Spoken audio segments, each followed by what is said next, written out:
Kusujudia kuamkia ni kuwa chini yake. Mungu anasema ukienda kupea, usikubali kuwa chini ya mizimu ya usikubali kuisania, usikubali kuwa chini ya mamlaka za giza, usikubali. Anasema usichukue chochote. Tafsiri yake ni nini? Huo mji unaenda, huo mji unazaa. Usichukue mavazi mawili, huo mji unazaa. Wakati usichukue, wakati mwingine nawaza utakula nini, huo mji unachukua. Tawali, huo mji unazaa. Msichukue chochote. Haleluya. Endelea kusoma nasema na nyumba yoyote mtakayoingia, semeni kwanza, amani iwemo nyumbani humo. Kwa taarifa yako, ukifika kwenye mji, kama mtu anaumwa kansa ya kumi, ukamwambia Bwana, amani itoke kwenye mji. Ikipona kansa, ugali wake unaenda rahisi. Ukiondoa ya watu, pasta ndoto, wakuta wanagombana waongee, ukiingia waambie amani ipatikane. Wakiwa na amani, watakuchinjia kuku. Watakuchinjia kuku. Hakuna mahali mtu asababisha amani asipate kitu. Na ndio maana nasema ukifika kwenye yote, usalimi wa mji, uambie amani iwe kwenu. Watakaposikitikia, watakapoitikia, natokea pale chini. Na akiwemo mwana wa amani, amani yenu itamkalia. Ile amani itakaa hataondoka. Na kwa itaondoka, la hayumo, amani yenu itarudi kwenu. Kama amekataa kupata amani yetu ni kwenu. Basi kaeni katika nyumba hiyo hiyo, mkila na kunywa vya kwao, maana mtendakazi amestahili kupewa ujira. Nataka ule vya Dodoma. Amina. Nataka ule vya Chalinze. Nataka ule vya Mbeya. Nataka ule vya Arusha. Mle vya kwao. Na ndoto akale vya kwao. Kama kuna madini akale hiyo madini. Akale vya kwao. Unaelewa? Bwana sio sana. Anasemaje? Isihamehame kutoka nyumba hii. Wanaambiwa Kristo.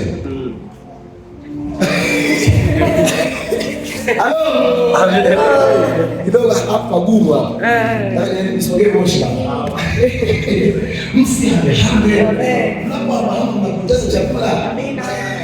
Msihamehame. Sio kimaanisha msihamehame. Unakuta mchungaji anasema sasa nimewahi kuchukua mapesa 20 ilikuwa Bukoba mwaka mmoja. Nikaenda Tanga mwaka mwingine. Nikaenda Songea mwaka mmoja. Nikaenda Sumbawanga miaka mitatu. Muulize unataka wakati nasema niliacha makanisa kule. Niliacha kazi kule. Halafu Biblia inasema msihamehame. Yes. Na hiyo ndio roho kwa mama Mungu atashika na Yesu. Wakati mwingine wanasema watu walimi, unapoona mwamba ni mgumu, upo karibu kukaribia jiwe la dhahabu. Unapoona mwamba unatoa makokoto kukutana na mwamba, uko karibu kukutana na jiwe la maana. Sema mimi kabisa. Sasa wakati mwingine na mara nyingi wamesema Mesia ilikuwa kama nimeulizia kitu moja. Akasema wewe ukachimba mgodi ukachimba ukaenda mbali, ukakata tamaa. Afu kamuuzia mtu kwa kuuzia ile shimo kwa milioni 2. Afu akachimba mwenyewe kwa siku 2. Anatoa jiwe la bilioni. Umeelewa vizuri? Umenisikia vizuri? Wewe kwenye kazi ya Mungu hatupaswi kukata tamaa. Unaweza kumwachia mtu mahali, wewe umechimba shimo refu, umefika mbali, kumbe bado siku 2 ukuta ile dhahabu. Unaanza shimo lingine. Sikiliza vizuri sana. Haleluya kanisa. Bwana asifiwe sana. Sasa anakuja mwingine anachukua ile shimo kidogo tu, anakutana na donge dogo. Na ndio maana Yesu msihamehame. Yesu anasema ukiwa nyuma na amani, ukiwa nyuma unaweza kupata gari ya siku 2. Kaa hapo kuna namna Mungu anafanya. Elia alipoomba maombi ya kushusha mvua ishuke tena, aliomba siku ya kwanza ikataa, siku ya pili ikataa, akasema siku za baada ya katoni kidogo. Ya kama kuna mtu anatoa fungu la 10 angalau kidogo, hapo mahali kuna dhahabu. Hapo mahali kuna dhahabu. Usikimbie wewe. Sasa nikimbiliza utakuta mahali pale unaacha dhahabu.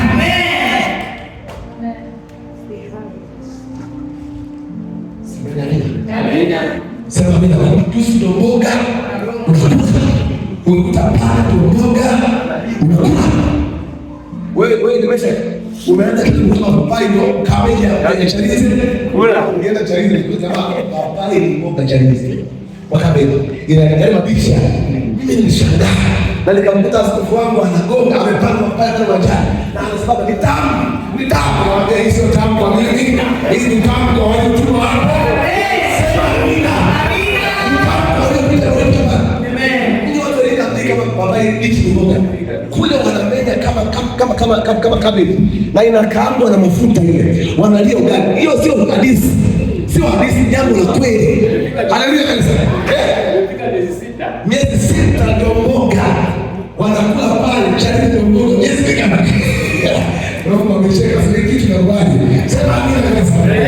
Kienda kwenye mji tukikuta na sheria ya utumishi nasema hivi, unapoenda kwenye utumishi usimkataa. Kama wewe mtindi, unatoa mtindi, ni kukula, ni kugonga. Kama ni mkenda mtwara kwa sababu changa, ni kupiga. Amina. Sema amina kanisa. Na ndio maana ni muhimu sana unapotua kwenye maeneo haya, wakati mwingine kukubaliana na mazingira yanayofanya kazi kwenye eneo husika. Ni muhimu sana kukubaliana. Paulo sana alijifanya, na wewe kujifanya ni kweli. Kula kabla ya nyumbani, kula. Amen. Wanasifiwe. Wanasifiwe. Ukitoka Bukoba, Serere, Nikaogoke. Watu watakuja na adabu kuelekea Serere. Sema amina kanisa. Haleluya. Sisi na ndio heshima. Ukienda kwa Nyaturu kule wanakupikia ugali juu usiku. Wanaikuwa kama nilivyo, wanakuletea unakula pale. Kwa Nyaturu hata ukienda kwa mimi naenda kule kwa sasa sana kule wananipikia juu, unaletea juu, wanaikuwa na moto au pakwili ni sana wanakuletea. Na kwa Nyaturu ukichinjwa mbuzi usiku waga mpaka mbuzi umeisha. Unakula wanakuletea juu, unakula kule unakupashia, unakula. Ukimaliza mbuzi ndio unasema wakwe asante na ondoka. Ukiaga mbuzi inaisha ukosa damu. Umeelewa vizuri? Kwa haya mazingira sio mkaende nayo. Kuna miji mkienda inatakiwa mchukuane na. Mimi siku ya kwanza ndio nilikuwa nilitoka kwenye Juni. Nikasema inakuwaje? Nikasema loga nini?